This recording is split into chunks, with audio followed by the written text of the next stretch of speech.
Welcome to Seek Reality. I'm Roberta Grimes, and I'm so happy you're with us today. When Raymond Moody and Paul Perry, those two wonderful friends, were our guests in the fall to share with us their wonderful new book, which is called Proof of Life After Life, which it really is. 7 reasons to believe there is an afterlife. We managed to get through, I think, only 3 or 4 of our 7 reasons, and I wanted to finish it. So they're joining us again today, Paul for the second time, Raymond for the third time. And just for the record, not only did Dr. Moody coin the term near-death experiences almost 50 years ago now, he's a lot older, I think, than he looks, but very much later, he also coined the term shared death experiences. And even more than that, Raymond Moody is just a lovely guy. But Paul was a little late joining us just confidentially. And if I seem a little silly, it's because whenever Raymond and I get together, we can't stop laughing. And I've been laughing for the last half hour. Joining Raymond and me is Paul Perry, who is also an afterlife expert in his own right, and he's Raymond's co-author on most of his books. I think Paul has a gift, frankly, a writer's gift, because he makes all those books so easy to read and understand.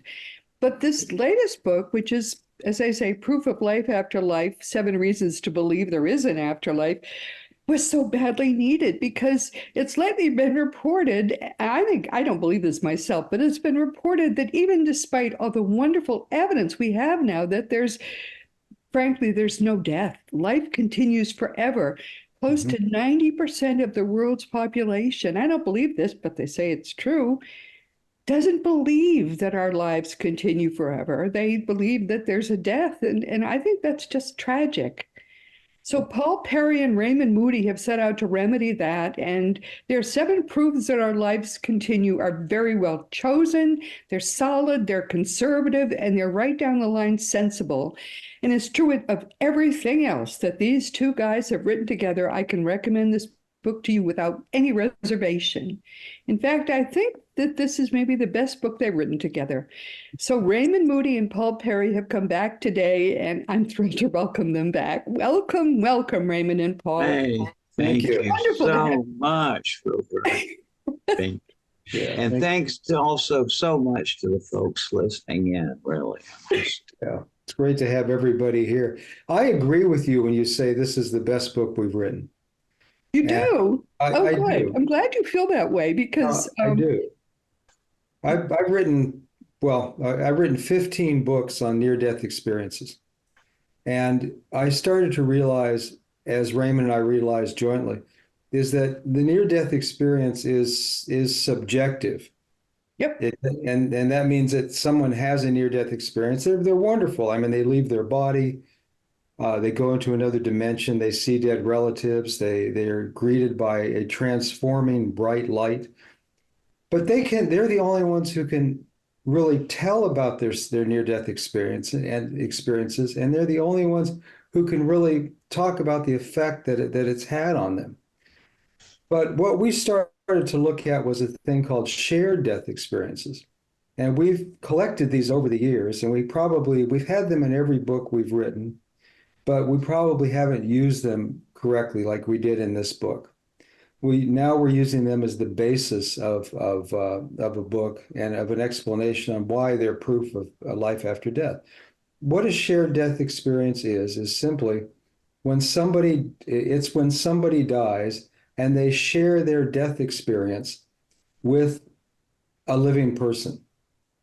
And that's simply what a shared death experience is. So it might be that you have a precognitive experience. They share their own death by showing up at the hour of their death, maybe at the end of your bed, or you see them in the middle of the afternoon, and you never expected that they were going to die, but here they are standing before you, and they're announcing that they're dying, and it turns out to be true. That's one form of a shared death experience, but there's others. People who are transformed by the light that they see during a near-death experience can later share that transformation with people by being a transformed person. So there's many ways to look at a shared death experience, and those are a couple ways there. The most famous one of those happened on the 4th of July, 1826. You know Wow. what that Yeah. was? Share Yeah. that. That is just the wildest thing, isn't it?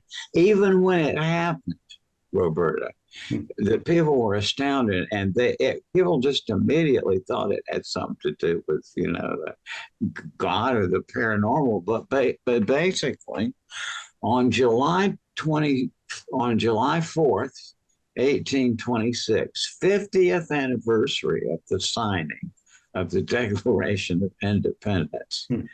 Thomas Jefferson in Monticello in Virginia and John Adams Right. in Massachusetts, both on their deathbed, Yep. both said essentially the same thing.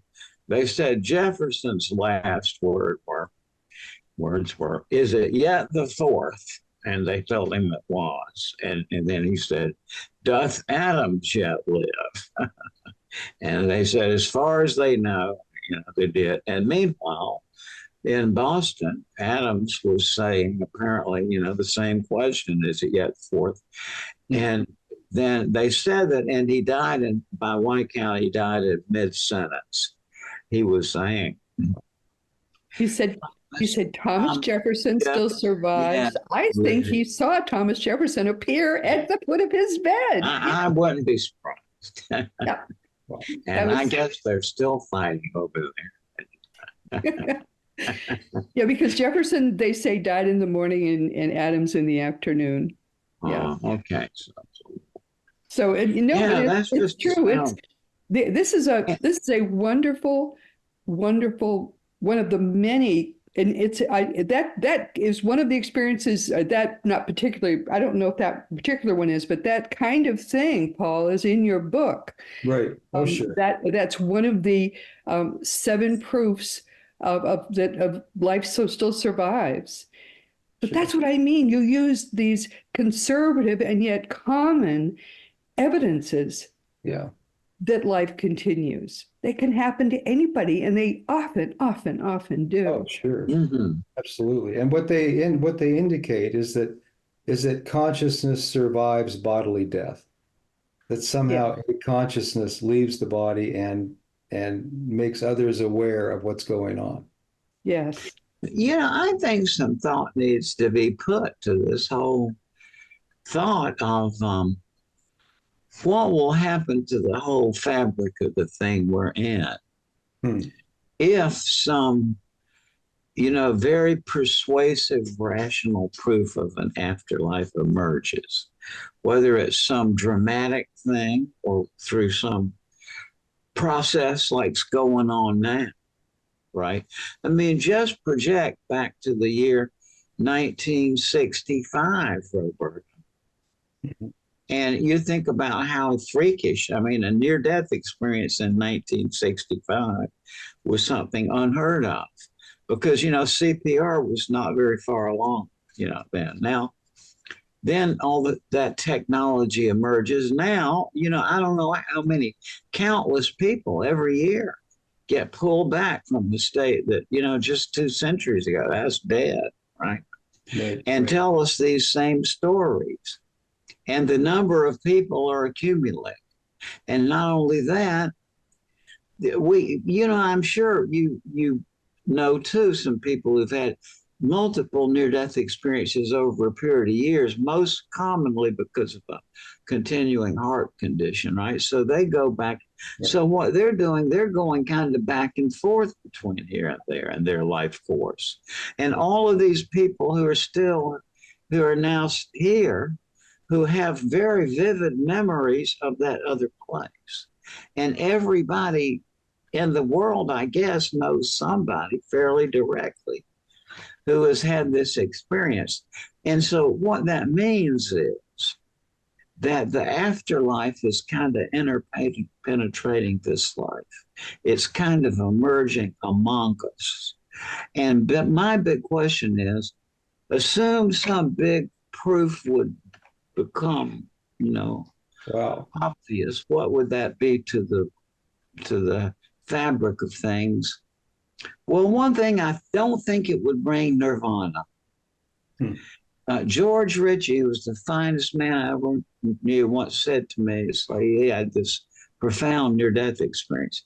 He once said to me, Raymond, this experience makes your humanity even more of a burden in a way. And George is so kind, he would never say it this way, but if I can translate, what he was getting at is, hey, it's hard to get through the average day without wanting to choke at least one person, right?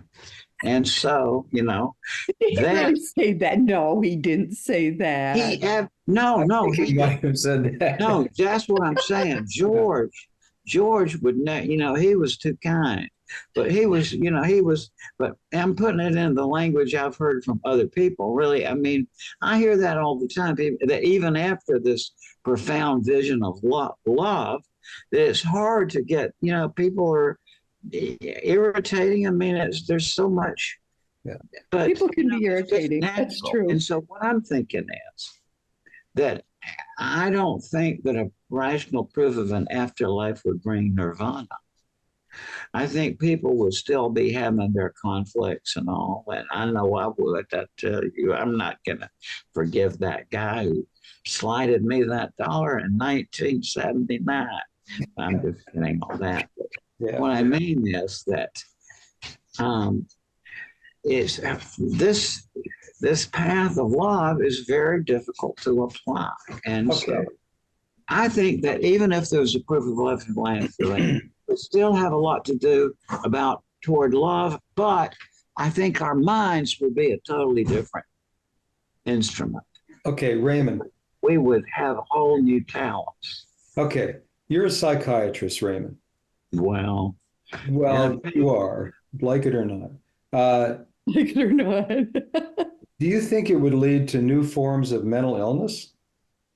Do you think more people would, yeah, if there was solid knowledge of an afterlife, do you think people would just say, I give up on this life and commit suicide?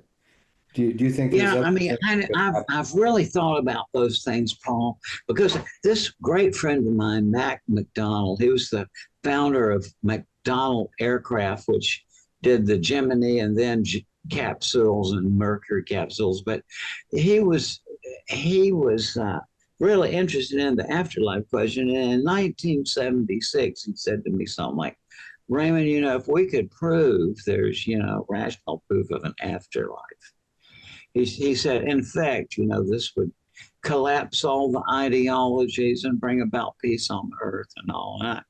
I said, number one, Mac, it's no easy thing to think about a scientific proof of an afterlife. I mean, and one, which is what he was saying.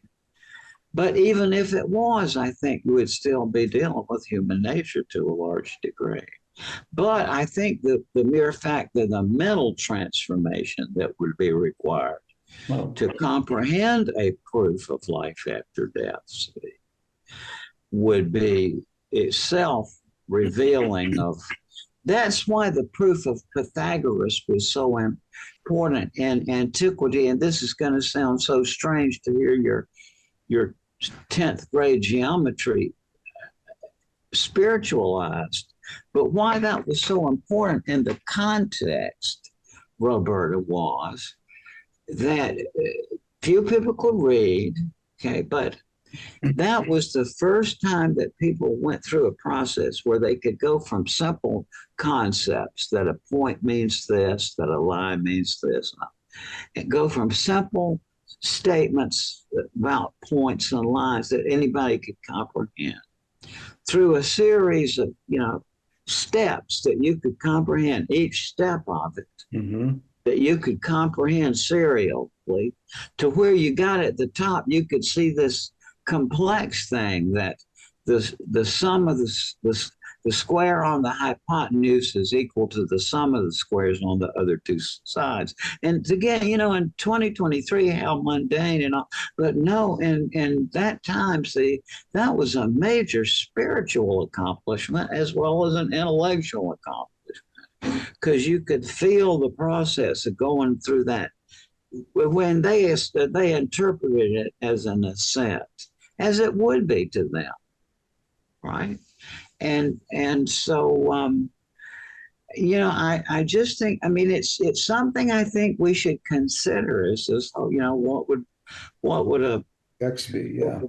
But let's look at how it affects individual people who are certain that life continues. I'm Right. certain that life continues. I have a few friends who are certain Yeah. that life continues. And the only thing it does for me is to turn life into a comedy. It goes There from you go. tragedy to a Well- comedy. I know that I never will die. And therefore, everything to me is on some level. Yes, yes, how that's right. And at the same time, sad things occur too, sadly, I mean, and I'm just praying. There's nothing that is sad, Raymond.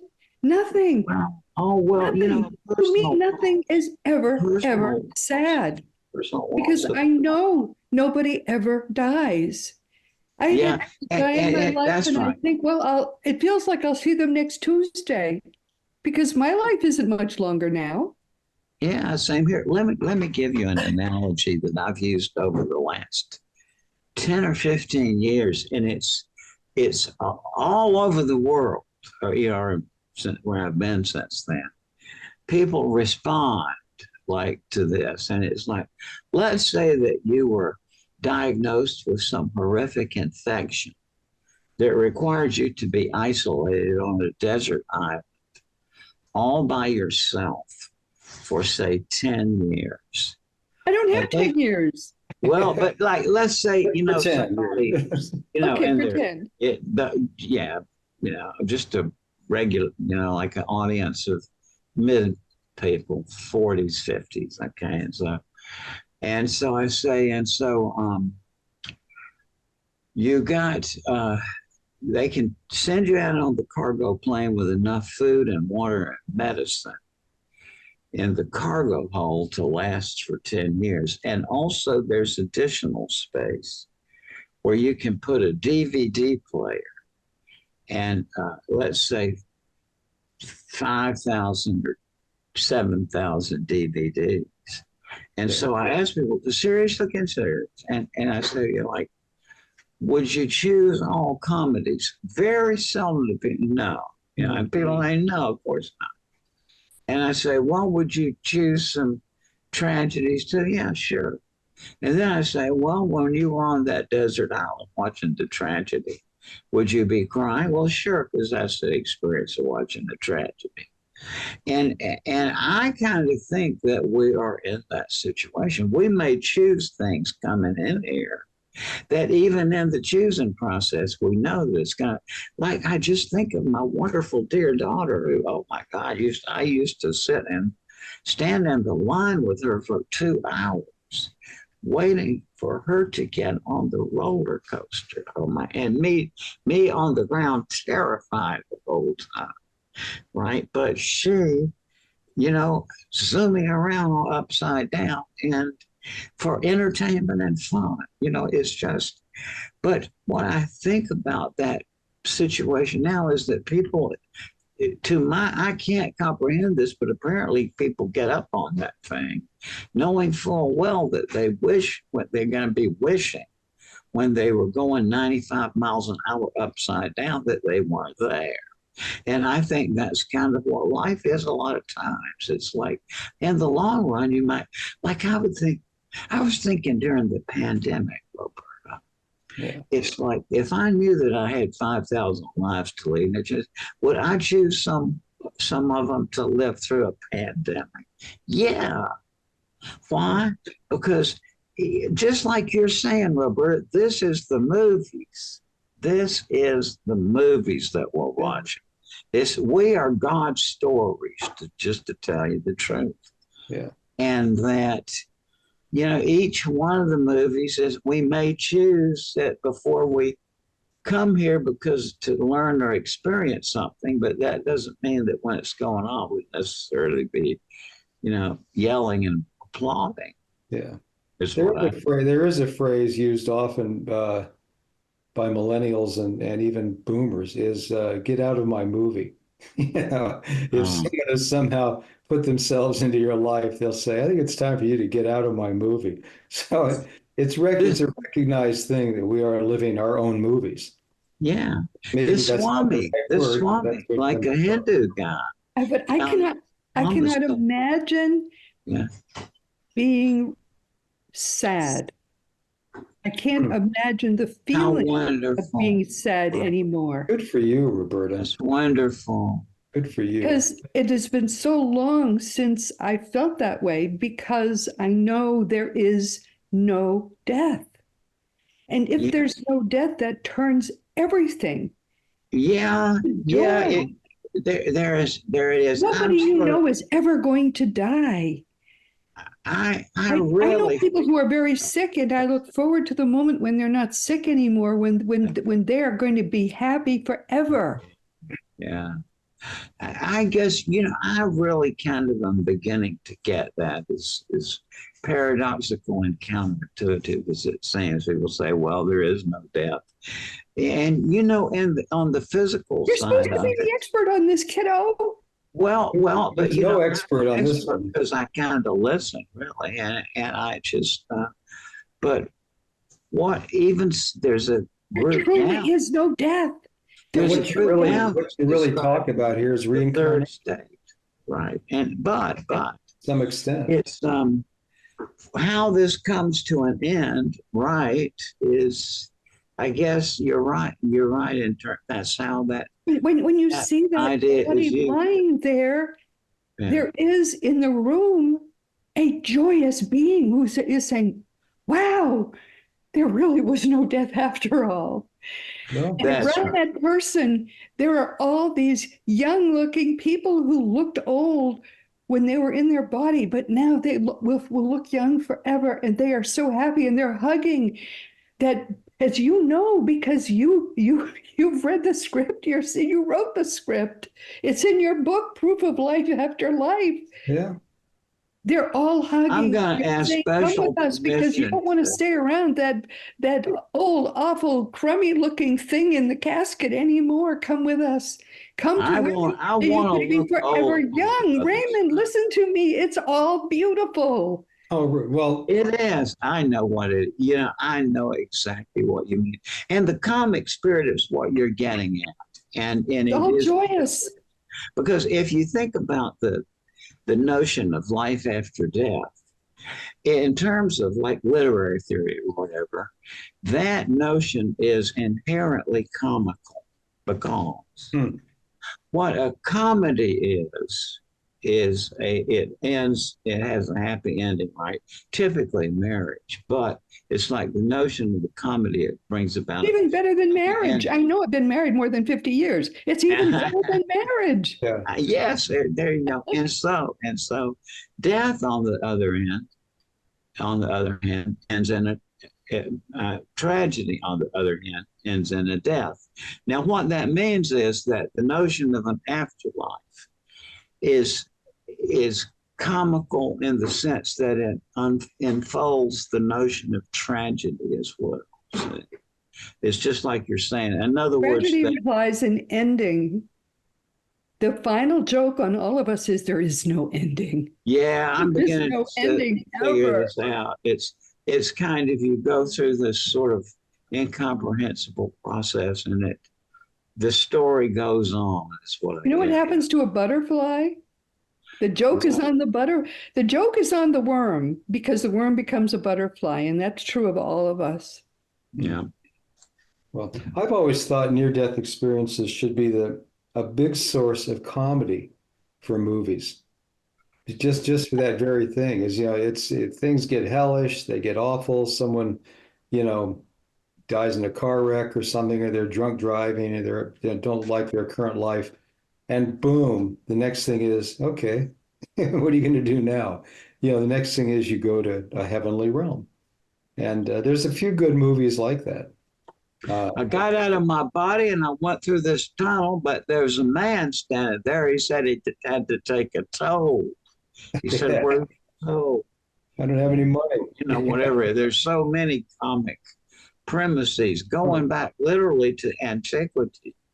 The great comedian Lucian made jokes about near-death experiences. And a long time ago, Roberta, I actually was I guess you would say, I would say professional comedian or semi-professional in the sense that I made money from it. And I had to give it up because I was in a psychiatry residency at the same time, couldn't do both. But, in terms of that. Roberta, this is true. In fact, Yeah. for your listeners, as an aside here, there's a comedy album that Raymond did.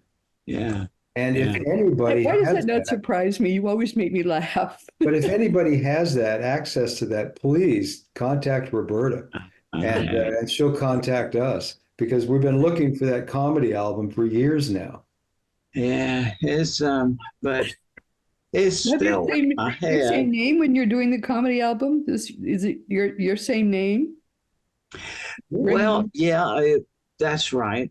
But I had a character, and I still do this. It's like you might if you talk to Eben or Karen again, and they keep up with my. But it's like here the other week where Dr. Mitchell was resuscitating this man in his office, and when the man come back, he said he got out of his body after he had the heart attack, and he went up through this tunnel and seen this bright light, but he come out on this beautiful place. He said it looked like a meadow with flowers and trees, beautiful things all around. And the man said that when he come out, he found himself lying flat on his back in this meadow, feeling like he was going to pass out. When all of a sudden, a great big white bunny come popping up, but standing up like a man and with a face like a man. And he said the big bunny had a blue and white polka dot shirt on like a clown would wear, and was wearing a big bright blue stethoscope around his neck like a doctor would.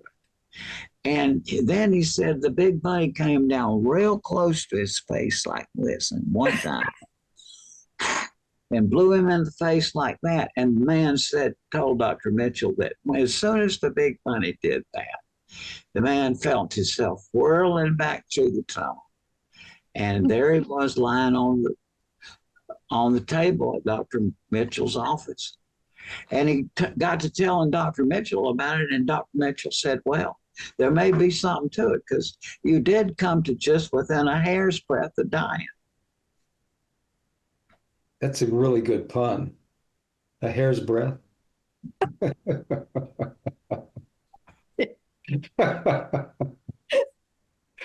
Oh, that's a terrible pun. I don't even know how to get our way out of this one. I don't know. Another one of Dr.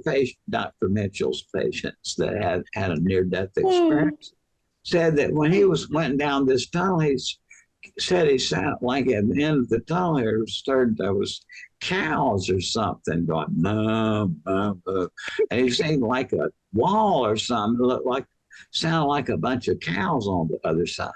And when he come out there, he said it looked like he's seen a cowboy on a rock holding a lasso. And the man said when he went up and got out of the tunnel, he looked at the cowboy and he said, oh, I guess this is the last roundup. And the cowboy said, no, mister. He said, no, mister. He said, you're having a near-death experience. He said, this is the next to the last roundup. The next, oh, Lord. Okay. All right, let's talk about your book. You see where whenever I see Raymond, it makes me I just take one look at your face and I start feeling silly, Raymond. That's the effect you have on me every time. Oh my word. But I suppose that's true of other people too. You have this sort of Thank you so smile. Thank you so Anyway, much. Was that a compliment? I think it is, yes. Okay. You sort of make people happy. What can I say? Yeah, it's just so great fun to have. I had a performance one time. Actually, it happened to be at Harvard, but I was doing my comedy thing, and the laughter was so loud. You felt that pain in your chest, like from the vibration of laughter. And this cardboard poster on the wall fell down from the noise. And that was I've experienced the audience laughter a lot of times, but I don't know if because of the acoustics of the auditorium or whatever, that was just remarkable. The laughter, it really gives you a lift personally. Yeah. Yeah, it's people say it's a wonderful feeling if you are someone who does comedy. It's a wonderful feeling when you can Well, get there's people to that laugh. great book too by Norman Cousins. Remember, Laughter is the Best Medicine? Yeah, Yeah, Yeah, which is actually an excellent book, by the way. yeah. yeah. And Robert, I'm saying this just because I feel that you'll be interested in this, but I know this dear man. I haven't seen him for a number of years because COVID and all, you can't travel anymore. But my friend Eric Pagani, I think he used to be on PBS as like one of the classical music experts or something, but he's well known in France as both a classical pianist and also as a psychologist. And he does the La Psychologie is their very famous, psychology magazine or journal over there. And in addition, he's really such a neat guy, and he is his pride of just so joyful that he is the psychological director of Disneyland Paris as well. And he's always loved Disney stuff. And so, been just this completely wonderful person, Roberta. And he has, I guess, most fame as a concert pianist.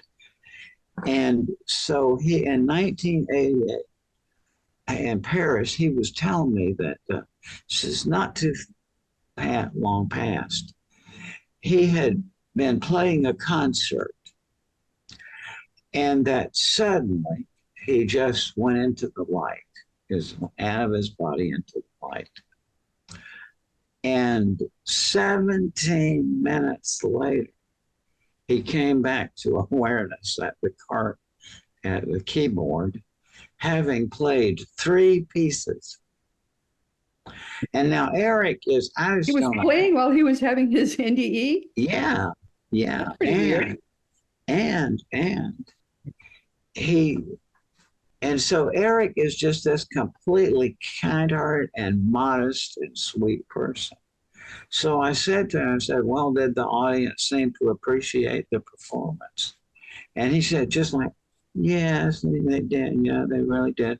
Well, fortunately, his sister was there who had happened to be at the performance. And she said, as a matter of fact, people were jumping up and down, yelling, screaming. Now, Eric, being a psychologist, says, if this has happened to me, it's happened to other performers too. And knowing a lot of people, especially a lot of his friends, were operatic performers. And so he asked around among them, and yeah, that was very common for them too, that when they were performing great music, that from their point of view, they would lift out of their bodies, they would see it they would be in the light. They went into the zone. Yeah. To the zone. Okay. Yeah, and he wrote a book. He wrote a book on this back in the 80s or 90s, or I guess the 90s, which, sadly, it never is translated into English, but he's an exceptional person in that. And then I've heard this from other performers as well as this. And in Spain, I got sitting next to this guy, a rock star from America. I don't know which one he was. We had a nice conversation, but I didn't know his. But all the police were outside the whole deal with the tape. Get back to the fans. So we were on the same program. So this is a really nice guy. And he just, he had read my book or something. So he started talking about this. And he said, in relation to the near death experiences from my book, he just spontaneously said, sometimes when I'm on the stage, especially this one time, he said, I was playing, it was just like I zoomed right out of my body. And I was just, in all this light. So you see, if we've heard just the same thing, you and I were talking before about writers and artists also have that experience. yeah, I mean, I wrote one of my books in 2 weeks. It was channeled. yeah, yeah. And I don't remember really, I mean, I remember the being in my mind, but I don't really remember the writing until it was done. But you can't write a book in 2 weeks. That's just not possible. I did that too, Roberta, one time, but the people at the mental hospital, they wouldn't let me take it out when I finished. Oh God. Oh man. Hey, Oh my word.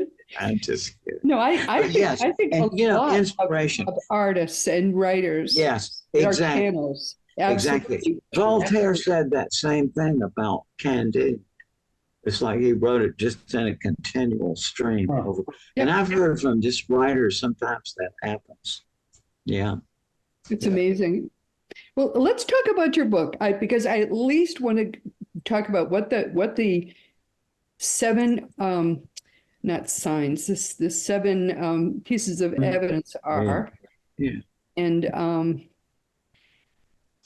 reasons to believe. I just want to talk about what they are. Maybe, Paul, maybe you could tell us what they are, because I think it's very important. I'm not sure we can say much about them now because we've used up most of our time in just kibitzing, which is what friends do. Reason number one. Yeah, I'm going to pull them right out of the book here, okay? Out of the Yes. Well, reason number one is shared death experiences. We explain the shared death experience and why it's a step beyond the near death experience. That's their first one. Reason number one is actually the out of body experience. People who leave their body and they are able later to recount where they went, what they did, and recount things that they shouldn't have been able to recount had they not been out of their body, truly out of their body. Yeah, they can talk about something that happened at a distance. People will verify that did happen at a distance. They couldn't have known it if they had not been out of their body. Oh, sure. Yeah. Sure. And they'll recall conversations that happened in different rooms, recall what people are wearing, what they're saying, how on and on. And that is impressive information. That's right. What impresses people about Aunt Mary Jane, who had this experience, is rather that she is saying it, and that they know Aunt Mary Jane from personal experience. So it's like, but it's not possible unless she had been out of her body and present in that room. She could not have. So that's a very important piece of information, that she was out of her body and in that room. Sorry. So what's number two? Right now, you're sitting in a room here, but if you had an out of body experience, conceivably, you could leave where you're at and go a couple of houses down. Right. And tell what's going on in that house. That's the kind of evidence we have in out of body experiences. Right. Number two are precognitive events. And for example, what's a good one? I'll give you a good example. This comes from a movie producer whose name I can't reveal. But she was in Massachusetts visiting a boyfriend. And she's from LA. So she was in Massachusetts visiting a boyfriend. All of a sudden she woke up in the morning, and it was like early morning, and she was feeling very uneasy. And she looks over at her boyfriend. Her boyfriend has done the same thing. He's woken up, and he says he feels uneasy as well. Suddenly, her father appears above them, above both of them. Her boyfriend had never met the father, but he later could describe from a photograph who it was that was above them. And he was just above them, saying nothing, but they were seeing his image. And then later, a few hours later, she got a call from her mother who said that her father had just died, and she was very tight with her father. And she said it was not a creepy event at all, as you might think it would be, uh, but but a realization that she had always been very close to her father, and here he was appearing at his moment of death to tell her that he was no longer with her, but he's with her another dimension. So that is a precognitive experience. We have many Okay, wow. of those. Okay, number 3. Number three is the transforming light.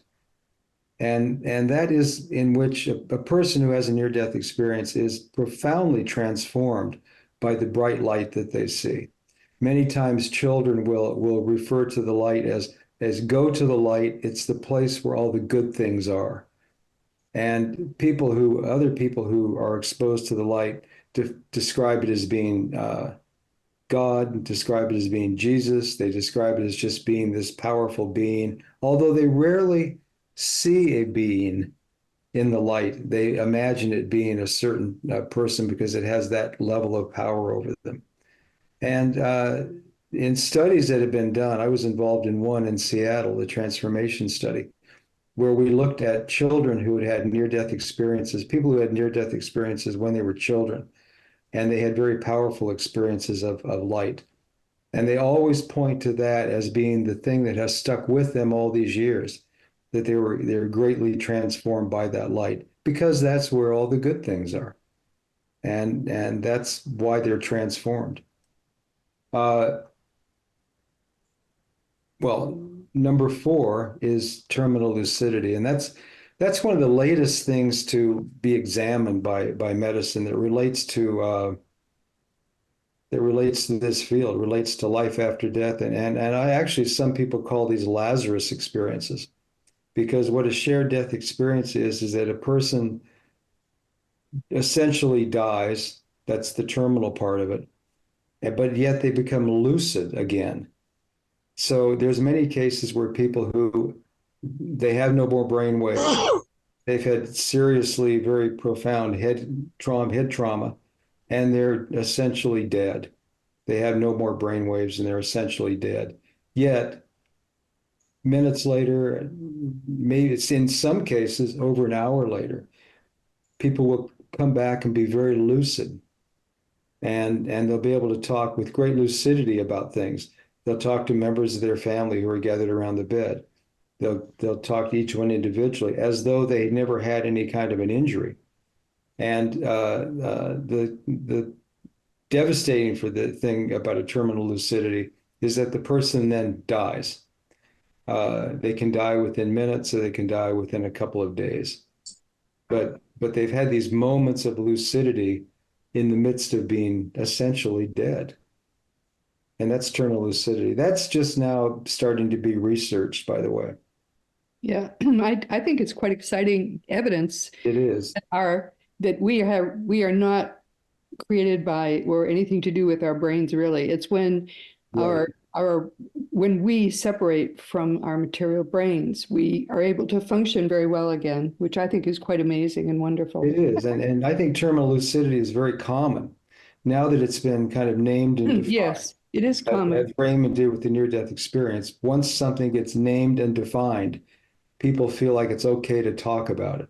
And it happens all the time. It happens very May I interject just like one thought, which is that is in the foundation of Western thought and Plato's works, and one of the the way the Christians got their notion of an afterlife, their theology of the afterlife was through Plato's Phaedo.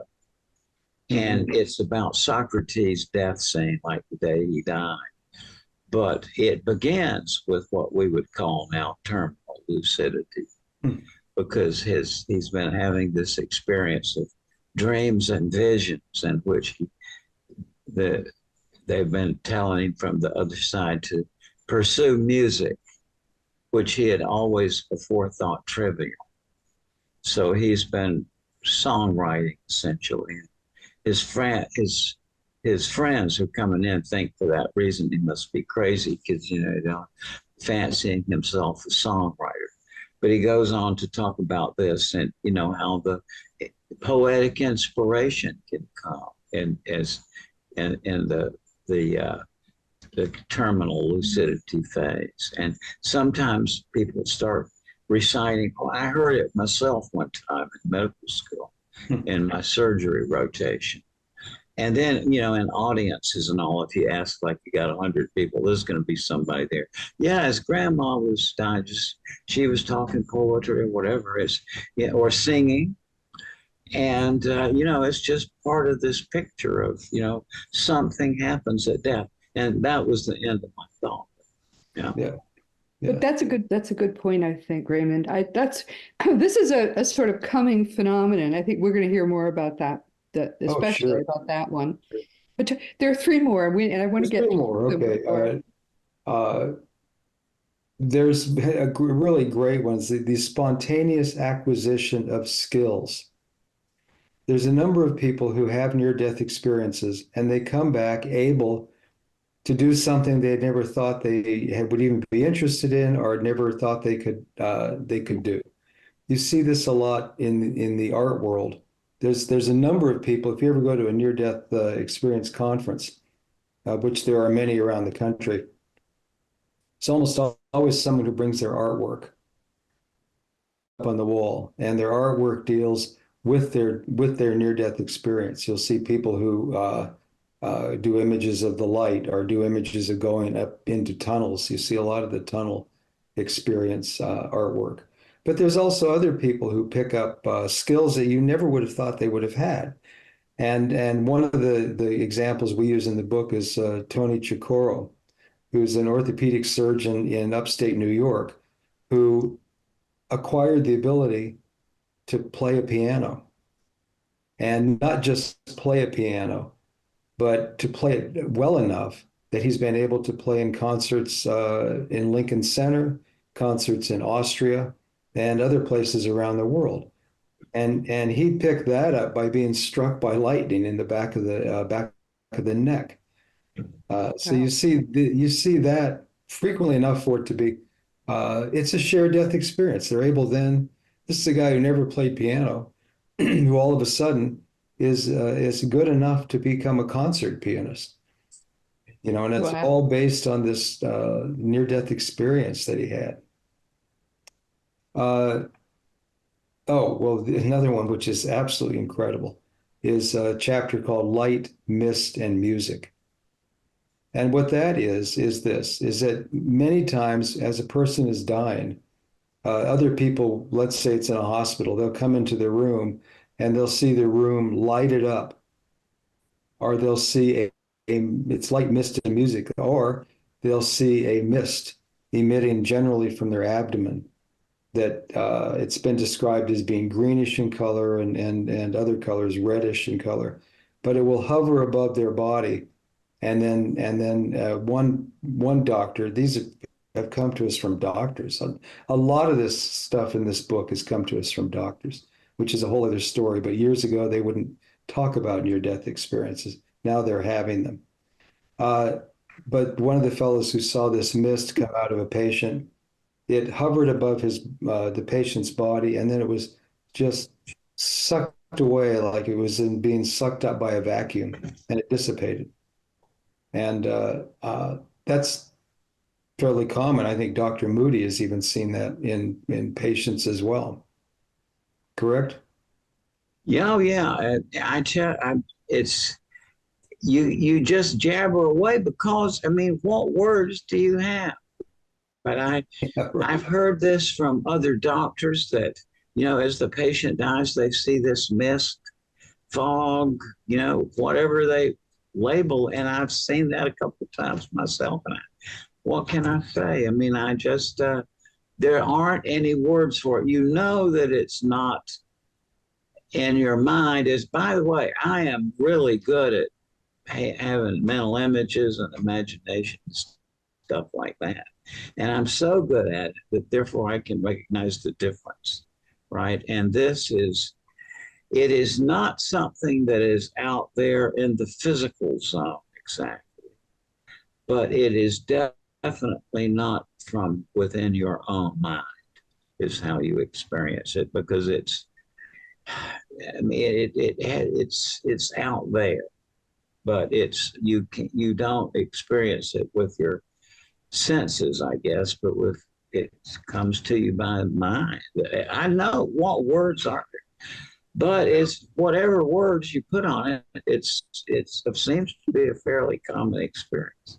What And appears to be the case is that what you're seeing is the person leaving their body. And right. what happens is that the vibration of the mist rapidly rises, and that's why you can no longer see it anymore. It forms into Mhm. the shape of a body as it rises in vibration, and that then becomes the body that is greeted by the loved ones. Yeah. But we can't see that because its vibration has risen too much. Right. But there's one more, I think. Isn't There's there? one more. This is great. And the final chapter, reason number 7, is the psychomantium. That's And, right. That was, yes, I remember. You've yeah. written about this before, Raymond. Oh yeah, we wrote a book about it. And Raymond, who I thought was a madman when he first started to He's approach a this madman in general. Let's he's a just madman, write about but this. it's good. When Raymond is called a madman, that means he's on to something. And Right. and That's so so right. he you might want to talk about the psychomantium yourself, Raymond, since you're here after all. Yeah, because as you know, I'm so boring to everybody who knows me. Really, well, I just have so few subjects I'm interested in, and the whole thing, the near-death experience, all of that came from my fascination since the age of 18 with the most astonishing story of history, which is the development of from Greek philosophy of the Western way of thinking. And it started with people like Plato and all, but yes, he came along when there'd already been around quite a while it was going on. But these people together put together the framework of Western thought as we know it. But talk about the psychomania because we're running out of time. Well, Tell us what that is. The place that this all started was these places called the oracles of the dead. Right, right. And there were places where they had these you would go and they had various procedures. You would go down underneath and they had procedures for you'd go through and you'd seem to see and converse with spirits of the dead. And this is how Greek philosophy got started. The Greek philosophers were associated with these places. Now, is it just crazy talk? No, you can actually do this. It basically, one of the procedures they had was that you create an optical clear depth. You can do it with a mirror in a darkened room and placed on the side of the room so that when you sit in a comfortable easy chair in front of it about 3 feet or so, and you're gazing up, you can't see your own reflection. That's very important. This is not a matter of reflections. So you position the mirror on a wall on a point of view where above your line of sight so you don't see reflections. You can do it in a darkened room or in a spacious walk-in closet. You can paint the walls flat black or something just to create a dark shape. And to have a little rheostat dimmer switch on a light bulb, a dim light bulb behind you, a chair, so that when you're in this room and it's dark, you turn on that light. The light comes up diffusely from behind and illuminates the mirror, but you don't see any reflections. It's like you're gazing away into a different, infinite space. All right, now, that's all the apparatus you need. The procedure is, number one, get a helpmate by all means, and I'll tell you why later, but choose somebody. It doesn't have to be a psychotherapist, although I charge only $250 an hour. But no, I don't do this anymore. But you need somebody to, the reason is, right, you need, as you approach this, you need to choose somebody who died that you want to see again. And then you talk about that person with somebody you trust. Like it can be a counselor, but it can also be like a friend that you really is good at feelings and thinking.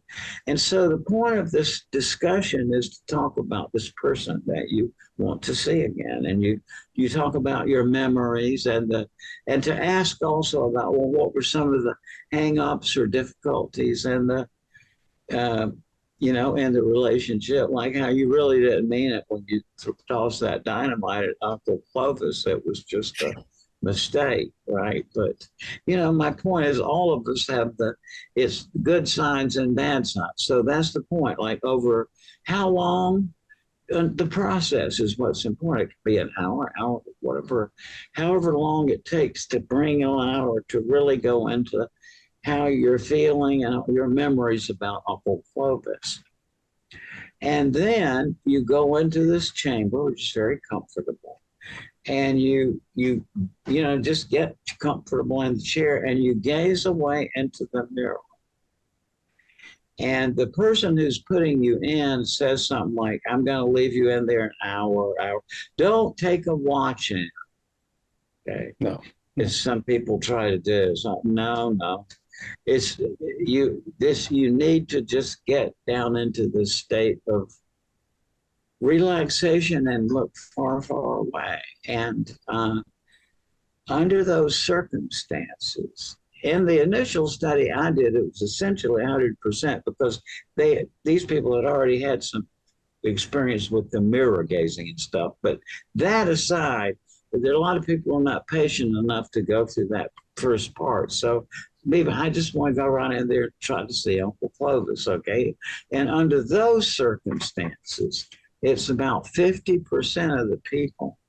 In Arthur Hastings' study, it was 63% of people who are guided through this procedure. It have some experience which they interpret to be, to my surprise, I did not anticipate when I started doing this study that since these were my psychology students and my graduate students of psychology and my medical and psychological and sociological colleagues, and I was just assuming that anybody had this experience, it would be like, yeah, I saw this image. Was it real or was it grandma? I don't know, But but my point is this works. It's like I read your book on it and I was fascinated by it. Yeah, it was good. You can actually have an experience it seems completely real. Yeah. That you talk to grandma. And this is now an accepted form of psychotherapy by the School of Transpersonal Therapy. In fact, they've done several really extensive research papers on this and found it to be extremely effective for handling grief, fear of death. Yeah, which is, by the way it was used regularly, I gather, by medieval physicians as a way of, because this knowledge keeps cropping up. Mm-hmm. Some institution in Rome, I forgot what it was, kept trying to suppress this information, and but it keeps leaking out, and people keep rediscovering. May it keep leaking out forever. Oh, my dear friends, we have so much come to the end of our time and run over. I wish we could do this all day long. I so enjoy both of you. Likewise. Thank you so much. Yeah, thank you very much. It's great to be on again, by the way. Yeah. Well, I think we're going to sort of do this semi-regularly if we can, because there's a lot to go over. Yeah, that's for sure. The website is lifeafterlife.com. And I think there's so many other topics we can talk about so easily. I want to follow this book too, because keep giving it new life. And I hope other people do as well, because I think it's an important book in that it's evergreen and it's the kind of book that won't scare anybody and should excite everybody. But everyone, this is Paul Perry and Raymond Moody, and these are two guys that everybody ought to be following because what they're doing is wonderful work. No time to really give you any other information other than that our guest. Thank you very much. Thank you very much. Oh, Yeah. please Roberta, consider your thank guys. you. Please consider yourselves hugged because I could just sit and talk to you guys all day long. Mindfulness. There, hugged you. This has been Seek Reality with Roberta Grimes, and next week we're going to be talking with Paula Lenz, which we haven't talked with her in a dog's age. This is only her second time here, but I ran into her, and I remember we all really loved her when she was here, so we're going to talk to her again. Her brother died, and she wrote a book called Driving into Infinity, Living with My Brother's Spirit, and she's a sweetheart. So she's going to be with us next week. Please join us. And that's all the time we have. So please just remember, you are God's best beloved child. This is a week when you are living in a reality, which is one reality. All of us together here are living to love, to support, to help one another, and to be part of a reality in which we know none of us are ever going to die. And I hope this book will help you to understand that. But this is not a tragedy, this is a comedy. So everybody just think of people like Raymond and Paul and the fact that all of us should just be loving and hugging one another all the time. And in this entire universe, you most of all are infinitely, perfectly, and eternally loved.